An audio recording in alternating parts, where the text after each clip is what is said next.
News. RK నగర్లో విజయం ఎవరిది? జయలలితకు అసలు వారసులు ఎవరు? పోటీ హోరాహోరీగా ఉంటుందా? వన్ సైడెడ్గా మారిపోతుందా? డీఎంకే కూడా రంగంలో ఉండటంతో ముక్కోణపు పోటీ అవుతుందా?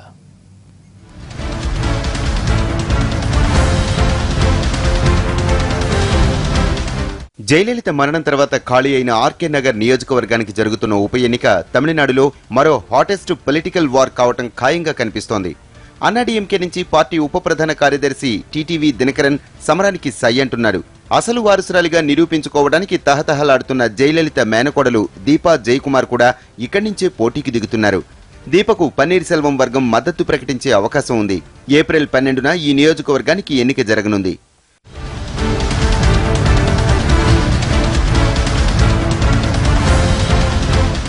మరోవైపు వామపక్షాల మద్దతుతో డీఎంకే కూడా ఆర్కే నగర్లో పోటీ చేస్తోంది.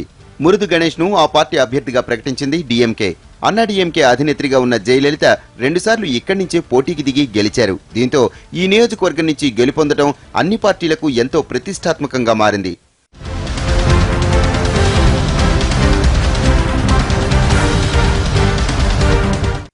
దీపా జయకుమార్ గత ఫిబ్రవరిలోనే ఎంజీఆర్ అమ్మ దీపా ఫెడరేషన్ పేరుతో పొలిటికల్ పార్టీని ఆవిష్కరించారు. ఒకవేళ పన్నీర్ సెల్వం దీపా జయకుమార్ కు పూర్తి స్థాయిలో మద్దతు పలికితే ఈ ఎన్నిక మరింత రసవత్తరంగా మారనుంది.